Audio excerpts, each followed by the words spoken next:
नमस्कार दोस्तों, आज मैं आपको एक ऐसी कहानी सुनाने जा रही हूँ जिसका नाम सुनते ही आप चौंक जाएंगे। देवर ने अपनी भाभी को गर्भवती किया। यह सुनते ही आप सोच रहे होंगे कि ये कैसी अजीब और अनैतिक कहानी होगी, लेकिन ठहरिए, कहानी कुछ और ही है। यह कहानी उन रिश्तों की है जो खून से नहीं बल्कि दिल से बनते हैं। यह कहानी है त्याग, समर्पण और सच्चे रिश्तों की गहराई की। तो दोस्तों, बने रहिए इस कहानी के साथ, क्योंकि जो आगे होने वाला है वो आपको सोचने पर मजबूर कर देगा। एक छोटे से गांव में एक बड़ा परिवार रहता था। इस परिवार में 3 भाई थे। सबसे बड़े भाई रवि की शादी हो चुकी थी और उनकी पत्नी का नाम प्रिया था। प्रिया बहुत ही समझदार और संस्कारी औरत थी। पूरे घर की जिम्मेदारी उन्होंने संभाल रखी थी। रवि और प्रिया की शादी को 7 साल हो चुके थे, लेकिन उनकी गोद अब तक सूनी थी। गांव में ऐसे मामलों को लेकर बहुत बातें बनाई जाती थी। आस पड़ोस की औरतें आए दिन ताने मारती, अभी तक कोई औलाद नहीं हुई, कहीं कोई दोष तो नहीं, इतने साल हो गए, अब तक खुशखबरी क्यों नहीं। ऐसी बातें सुन सुनकर प्रिया का दिल दुखी हो जाता। वह ऊपर से तो मुस्कुरा देती, लेकिन अंदर ही अंदर टूटती जा रही थी। रवि भी अपनी पत्नी को खुश रखने की पूरी कोशिश करता, लेकिन समाज के ताने सुन सुनकर वह भी परेशान रहने लगा था। घर के बाकी लोग भी चिंतित थे, लेकिन वे कुछ कर नहीं सकते थे। घर का सबसे छोटा बेटा रोहन, जो कि अभी कुंवारा था, अपनी भाभी को बहुत सम्मान देता था। उसके लिए भाभी सिर्फ भाभी नहीं, बल्कि माँ समान थी। उसने हमेशा प्रिया को घर की जिम्मेदारियों को निभाते देखा था। रोहन जब भी देखता कि उसकी भाभी अकेले में उदास बैठी हैं या चुपचाप भगवान के सामने प्रार्थना कर रही हैं, तो उसका दिल पसीज जाता। एक दिन उसने भाभी से पूछ ही लिया, भाभी, आप हमेशा इतनी परेशान क्यों रहती हैं? प्रिया ने हंसकर कहा, अरे कुछ नहीं रोहन, बस यूं ही। घर गृहस्थी के कामों में कभी कभी थक जाती हूँ।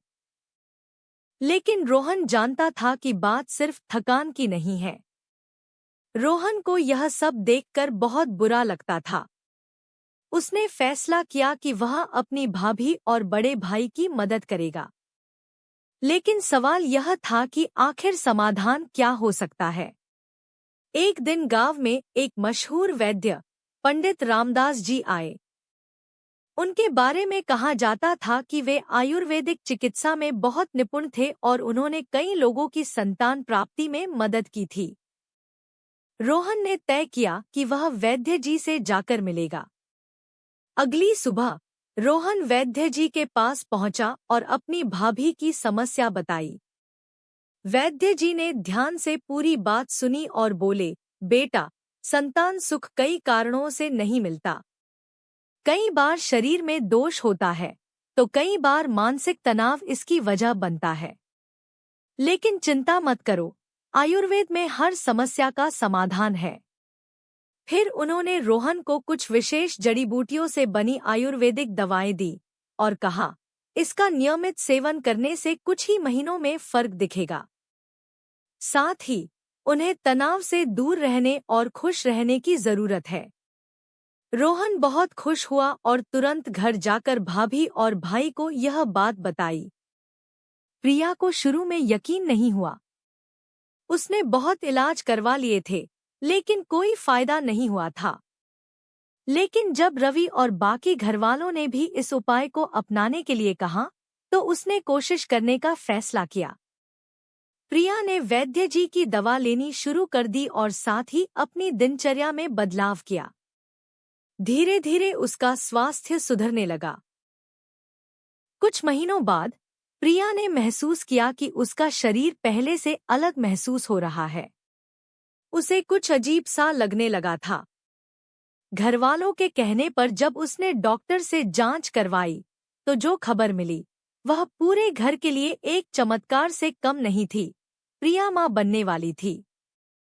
यह सुनते ही प्रिया की आंखों से खुशी के आंसू बहने लगे।